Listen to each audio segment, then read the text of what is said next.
Monday morning Pongal ஹாலிடேஸ்லாம் முடிஞ்சு school reopen பண்ணியாச்சு. So breakfast lunch எல்லாமே இயர்லியராக ப்ரிப்பேர் பண்ணணும்.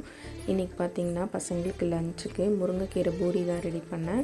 அதுக்கு ஒரு மிக்ஸி ஜாரில் முருங்கைக்கீரை, 2 பச்சை மிளகாய், 1 ஸ்பூன் ஜீரகம், கொஞ்சமாக தண்ணி ஊற்றி பேஸ்ட்டு போல் அரைச்சிட்டு கோதுமை மாவில் உப்பு, அரைச்சி வச்சுருக்கிற கீரை பேஸ்ட்டு எல்லாத்தையும் போட்டு சப்பாத்தி மாவு போல் பிசைஞ்சு வச்சுட்டேன். பிசைஞ்ச மாவை 10 to 15 மினிட்ஸ் ஊற வச்சுட்டு அதுக்குள்ளே பசங்களுக்கு தேவையான ஸ்நாக்ஸ் வாட்டர் பாட்டில் எல்லாமே ரெடி பண்ணிட்டேன். ஸ்நாக்ஸ் பார்த்திங்கன்னா கருப்பு கொண்டக்கடலை தான் ரெடி பண்ணேன். 10 நிமிஷம் கழித்து திரட்டி சூடான எண்ணெயில் போட்டு எடுத்தால் சூப்பராக ரெடி ஆகிடும். இதுக்கு சைட் டிஷ்ஷாக நான் க்ரீன் பீஸ் வச்சு க்ரீமி மசாலா தான் ரெடி பண்ணியிருந்தேன். எப்போவுமே பூரிக்கு மாவு பிசையும் போது கொஞ்சம் டைட்டாக பிசைஞ்சிங்கன்னா பூரி நல்லா உப்பி நல்லா பெருசாக வரும்.